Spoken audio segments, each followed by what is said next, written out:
আজকে হচ্ছে 25/7/24 পড়ালাম হচ্ছে হেমোরাইড বা পাইস। তো পাইসটা কি হচ্ছে যে অ্যাবনর্মাল হচ্ছে dilation of the rectal vein, যে রেক্টালে যে ভেনগুলো থাকে সেগুলো হচ্ছে যে অ্যাবনর্মাল যখন ডাইলেশন হয় তাকে আমরা বলছি যে হেমোরাইড বা পাইস। ইট লিড টু কি হচ্ছে যে অবস্ট্রাকশন, যে স্টুল পাস করছে তখন হচ্ছে যে অবস্ট্রাকশন হচ্ছে, এর ফলে হচ্ছে যে ব্লিডিং আর পেন হচ্ছে, যে স্টুলটা পাস হওয়ার সময় হচ্ছে যে ব্লিডিং হচ্ছে আর পেন হচ্ছে। এর রিস্ক ফ্যাক্টরগুলো কী কী হতে পারে? রিস্ক ফ্যাক্টর হচ্ছে মোস্ট কমন যেটা হচ্ছে রিস্ক ফ্যাক্টর সেটা হচ্ছে যে কনস্টিপেশন। কারণ হচ্ছে কনস্টিপেশন হচ্ছে স্টুল হার্ড হয়, এর ফলে হচ্ছে যে অ্যাবনর্মাল ডাইলেশন থাকে সেগুলো থেকে হচ্ছে ব্লিডিং হতে শুরু করে। ওবেসিটি, দেন হচ্ছে প্রলং সিটিং, দীর্ঘক্ষণ ধরে যদি বসে থাকে তার ফলে হচ্ছে যে রিস্ক ফ্যাক্টরের মধ্যে পড়ে যে হেমোরাইড হতে পারে বা পাইলস হতে পারে। লো ফাইবার ডায়েট বা হাই ফ্যাটি ডায়েট নিলে হচ্ছে যে পাইলস হওয়ার সম্ভাবনা বেড়ে যায় প্রেগনেন্সির ক্ষেত্রে বা ফ্যামিলি হিস্ট্রির ক্ষেত্রে। এবার হচ্ছে পাইলসটাকে হচ্ছে দুভাগে ভাগ করা হয়, টাইপস অফ পাইলস হচ্ছে দুভাগে ভাগ করা হয়। একটা হচ্ছে এক্সটার্নাল পাইলস, একটা হচ্ছে ইন্টারনাল পাইলস। এক্সটার্নাল পাইলসের ক্ষেত্রে হচ্ছে যে কী হয় যে বেশি পেন আর ইচিং হয়। ইন্টারনালের ক্ষেত্রে হচ্ছে কী হচ্ছে লেস, মানে তুলনামূলক এক্সটার্নালের থেকে যে কম ব্যথা আর হচ্ছে ইচিং হয়।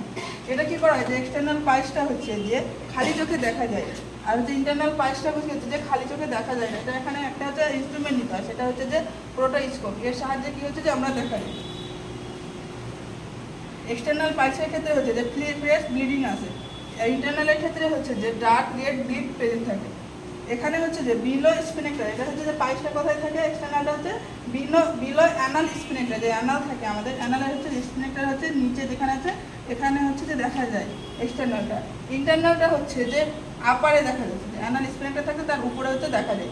দেন হচ্ছে যে টাইপস অফ হচ্ছে ইন্টারনাল পাইলস, যে ইন্টারনাল পাইলসগুলো করলাম এর আবার গ্রেড থাকে, যে 4টে ভাগে ভাগ করা হয়। যেমন ফার্স্টে হচ্ছে যে no prolapse, just prominent blood vessel.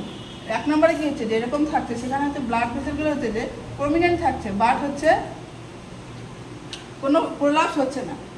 এখানে গ্রেড 2 এর ক্ষেত্রে কি হচ্ছে যে প্রোলাপস হচ্ছে যখন হচ্ছে বিয়ারিং ডাউন বাট স্পন্টেনিয়াসলি হচ্ছে যে রিডাকশন, যখন হচ্ছে যে পাইলসগুলো প্রমিনেন্ট থাকছে। এবার হচ্ছে যখন হচ্ছে কোনো বিয়ারিং ডাউন, কোনো শক্ত জিনিস আসছে তখন হচ্ছে যে সেগুলো হচ্ছে প্রমিনেন্ট হচ্ছে। এরা কি করে যে নিজে থেকে আবার হচ্ছে নিজের জায়গায় ফিরে চলে আসে। এটা হচ্ছে গ্রেড 2। গ্রেড 3 এর ক্ষেত্রে হচ্ছে যে প্রোলাপস কি হচ্ছে যে বিয়ারিং ডাউনের ফলে হচ্ছে যে প্রোলাপস হচ্ছে, কিন্তু ওটা হচ্ছে যে নিজে থেকে কি হচ্ছে যে প্রোলাপসটা ফিরে যাচ্ছে না। এখানে কি করছে যে প্রোলাপস হচ্ছে, যে প্রোলাপসটাকে কি হচ্ছে হাত দিয়ে ম্যানুয়াল হচ্ছে যে প্রসেসের সাহায্যে কি করছে যে ভেতরে ঢোকাতে হচ্ছে। দেন হচ্ছে যে গ্রেড 4, গ্রেড 4 এ হচ্ছে যে prolapse with inability to the manually reduction. এটা হচ্ছে যে পুরোপুরি হচ্ছে যে পুরো হচ্ছে যে প্রোলাপস হয়ে থাকছে। এর ফলে কি হচ্ছে যে এটা সার্জারি করা হয় পাইলসের ক্ষেত্রে।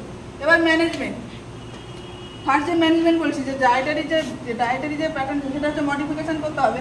এখানে হচ্ছে যেমন আমরা রিস্ক ফ্যাক্টরে বলেছিলাম, এখানে যে হাই ফাইবার ডায়েট, তারপরে হচ্ছে low fibre diet, high fatty diet নিলে হচ্ছে যে হওয়ার সম্ভাবনা থাকে। এই জন্য আমরা হচ্ছে সবসময় হচ্ছে ডায়েটের মধ্যে কী করবো যে high lipid and high fibre diet রাখবো, সব স্টোর হচ্ছে সফটনার ইউজ করবো। দেন হচ্ছে যে ফ্যাট লো করবো, কার্বোহাইড্রেট পরিমাণটা কী হচ্ছে যে বাড়াবো।